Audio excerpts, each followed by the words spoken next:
एक गांव में एक गरीब आदमी रहता था। उसके घर में उसकी पत्नी और उसकी एक बेटी और एक छोटा बेटा था। उसकी पत्नी दूसरों के घर में काम करके अपने परिवार का खर्च चलाती थी। उसका पति रामू दिन भर नशे में डूबा रहता था और दूसरों के साथ अपना समय बर्बाद किया करता था। कहीं इधर ताश के पत्ते खेलता दिखाता था, तो कहीं उधर लोगों के दरवाजे बैठकर गपशप मारा करता था। अपने परिवार का ख्याल उसे बिल्कुल नहीं था। उसके माता पिता ने उसकी शादी कराकर गलती कर दी थी। बेचारी उसकी पत्नी दिन रात काम कर कर अपने बच्चों का पेट पालती थी। यदि उसकी पत्नी एक भी दिन काम पर न जाए तो उसके बच्चे भूखे रह जाते थे। इसलिए उसकी पत्नी हर दिन दूसरों के वहाँ काम करने जाया करती थी। लेकिन रामू को इन सब बातों से कोई फर्क नहीं पड़ता था। उसे बस अपना समय बर्बाद करके हंसी मजाक और पत्ते खेलने में बहुत मजा आता था। शाम को शराब पीकर घर आकर जोर जोर से अपने पत्नी को चिल्लाता था। कई बार उसने अपनी पत्नी को मारा भी, लेकिन वो उसकी पत्नी करे भी तो क्या, वो तो अपने बच्चों को छोड़कर नहीं जा सकती थी। रामू को जो कोई भी समझता था कि रामू कुछ काम धंधा करे, पैसे कमाए, करो, अपने परिवार का खर्च तो उठा दो। बच्चे हैं, तुम्हारी पत्नी है, उनकी देखभाल करो, ऐसे अपना समय क्यों बर्बाद करते हो। रामू उसके ऊपर बिगड़ जाता था और कहता, तुम्हें इससे क्या लेना देना। मैं कुछ भी करूँ, यह मेरा जीवन है, मैं तुम्हारे घर में खाता हूँ क्या। इसके कारण कोई भी गांव का सदस्य उससे इस बारे में बात ही नहीं करता था। वह सुबह खाकर निकल जाता और रात में शराब पीकर आता और अपनी बीवी के ऊपर गुस्सा उतरता था। ऐसे ही कुछ दिनों तक चलता रहा। कुछ दिनों बाद संसार में एक ऐसी बीमारी ने जन्म लिया जो मानव जाति के लिए आध्यात्मिक खतरनाक थी। चारों तरफ उस बीमारी का कहर था। आप सब जानते होंगे कि कोरोना वायरस की बात कर रही हूँ।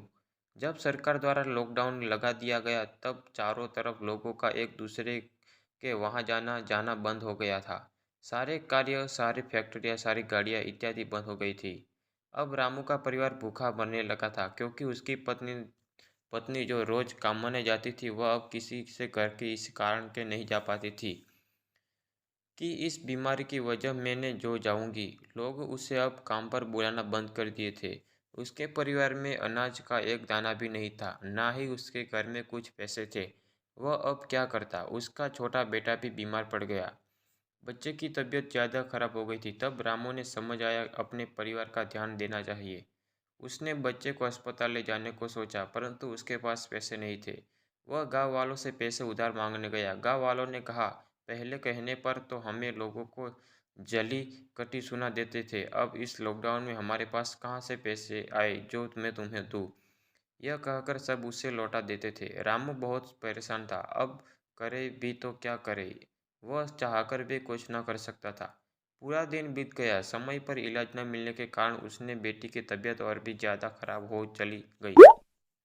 तभी किसी तरह उसकी पत्नी जहाँ काम करती थी वहाँ से कुछ पैसे जुटा कर लाई और सब रामू अपने बच्चों से लेकर गांव के बाहर एक अस्पताल में पहुंचा।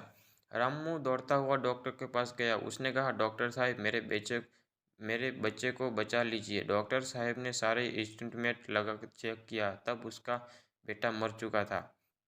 डॉक्टर साहब ने यह बात रामू से बताई। यदि तुम अपने बच्चे को 10-15 घंटे पहले आते तो मैं तुम्हारे बच्चे को बचा लेता।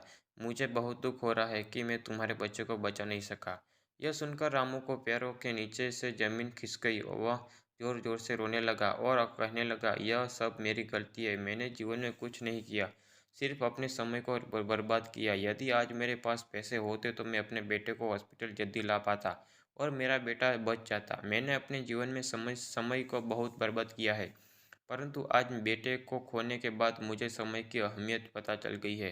तो दोस्तों, हम इस कहानी से यही सीख मिलती है कि हमें अपने समय को बर्बाद नहीं, बल्कि उसका सदुपयोग करना चाहिए। तभी हमें जीवन में सफलता मिल सकती है। इस कहानी में अगर रामू पहले से कोई काम करता होता तो उसके पास पैसे होते और समय पर अपने बेटे का इलाज करा पाता, जिससे उसका बेटा आज जिंदा होता। मैं उम्मीद करता हूँ कि आपको ये हमारी कहानी अच्छी लगी होगी। अगर आपको ये हमारी कहानी अच्छी लगी हो तो वीडियो को लाइक करके चैनल को सब्सक्राइब कर देना।